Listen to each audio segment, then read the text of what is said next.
What's going on? Dylan Conrad, Metabolic Mama Method. Today I'm going to talk to you about should you be doing protein fasting and what WTF is protein fasting. Before I get into that, if you're watching this on YouTube, please like, subscribe, turn notifications on. If you're listening to this on Spotify, iTunes, turn notifications on. Sorry, my face is like this crazy glare right now, so it's kind of throwing me off. Hit the bell button, follow, all that stuff really helps the algorithm. Much appreciated. So protein fasting, what is it? So protein fasting is basically, fasting is not eating any food, right? Protein fasting is basically just having all protein throughout the day until the evening. So that's typically what people are talking about. Protein fasting, they protein fast during the day, and then at night they have their carbs and their fats. And so basically what that consists of, what it looks like on a micro level is your breakfast, lunch, any snacks you have is like very high grams of protein and then low fat, low carb. So example would be like cottage cheese, Greek yogurt, non-fat, and with like some whey protein powder with like no fat, no carbs, chicken breasts and vegetables, very lean ground beef and turkey with vegetables and stuff like that. So that's what kind of your day would look like. Why a lot of people do this? A couple reasons. One is so they can hit their protein intake for the day. A lot of moms that we work with, that is the biggest struggle. And once we get that little lever corrected, the fat loss happens extremely fast. But how much protein should you be taking in? It just depends. I like about 0.8 to 1 gram per pound of body weight. A lot of people use like lean body mass. That number is such bullshit. I'm sorry, excuse my language, but like it was like, 0.6 per lean pound of body. It's like, dude, you have no, even the DEXA scans, which are like the gold standard of getting your body composition, your body fat percentage, are off, like wildly off. So I like to just use your overall weight. So 0.8 to 1 gram of your current body weight is what I recommend. And yes, that is high protein. That is not sustainable. That is just during your rocky cut scene when you're working your tail off, trying to lose body fat, okay? Over time, you want to reverse diet and get into intuitive eating. So some people do that so they can hit, obviously, their protein goals for the day, their recommended daily intake, the RDIs. Another reason is so you can have your cheat food at night and have the, carbs and fats and basically have like free reign over what you're going to eat at night.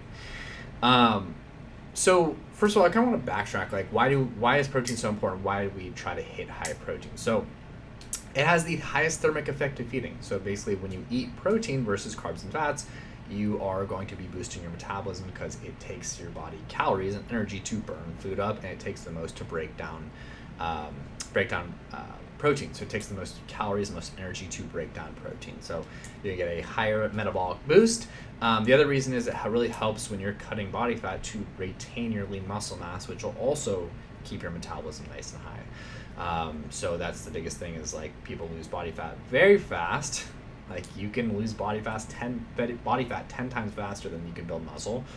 And the goal is that we don't want to lose any muscle at that point. If you're going basically above half to 1% of your overall body mass, so like if you're a 180 pound female, that'd be like a pound, 2 pounds per week. But if you go above that, it's very hard to maintain. You start losing muscle. And body fat at the same time. So this is all personal preference. Some days I do it, some days I don't. I have clients that do it, some days they don't.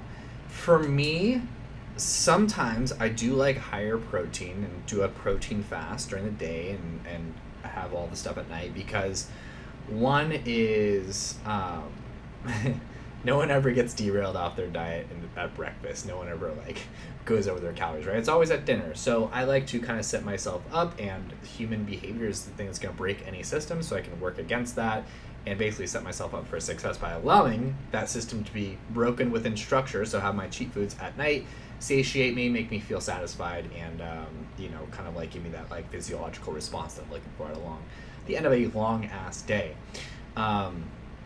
So I personally do it on a lot of days. The other thing is, if I have like a cheat meal at breakfast and lunch and I have to work all day, be on phones, making game plans, talking to clients, coaching, all that stuff. It is very hard for me to do if I have like a cheat food during the morning or lunch. And I noticed even like I used to put cereal in my Greek yogurt and cottage cheese, and even if I have more dairy than I'm used to, cognitively I just feel like very slow and sluggish, and I'll get tired earlier, and I'll be like more dependent on caffeine, that type of thing. So I do like to have my cheats at the end of the day for those two reasons. One is so I can have my not break my diet at the end of the day, because it's kind of already set up to be broken in a structured way where I can still see fat loss. And the other reason is just from a cognitive basically a standpoint of needing to function at a very, very high level during the day. So how do you kind of okay, so we get to the day we're protein fasting, how much can I allot for cheat foods? And it's not like, okay, you're just going to protein fast for 400 calories during the day and have an 800 calorie cheat meal that is going to inflame the shit out of you, slow your progress down, and you're not going to see results. 80-20 rule, okay? So 80% of your calories coming from, protein fasting, and then 20% coming from the cheat foods, right? So you might get to a point at the end of the day where oh shit, I have my cheat food at the end of the day, but this is gonna constitute more than 20%, but I need my carbs and my fats. So in that case, you would have something clean, have some carbs and fats that are cleaner, you can have bananas, and you can have whatever it is, some nuts, and then after that you would throw your cheat meal in there. So if you're on a usually our women, we reverse diet up to 1,800 calories, 2,000 calories. 20% of that would be about 400 calories. That's a good amount of food. Or alcohol, if you like to drink, that's I think that's a bottle of wine, honestly. 120, 240. Yeah, that's almost a bottle of wine. So it's 3 glasses of wine, 4 glasses of wine. When you get to the end of the road and you're at the end of your reverse diet and you build your metabolism up and you're not gaining body fat and still living out. It's really windy outside. Sorry to keep getting distracted out there. So who should do this? I think if you are, a mom that really likes to, especially if you're a working mom and you need to focus on some really intense stuff, I would say that's a good idea. If you have trouble hitting your protein intake for the day, if you really like having your cheats, big cheats at the end of the day, instead of just micro cheats in moderation throughout the day, it's a really good idea. So this isn't indefinite, by the way. If you try something, it's not the end. It's not these are strategies to help you hit whatever your calories or protein or macros or hand portions are for that day, or for whatever your goals are.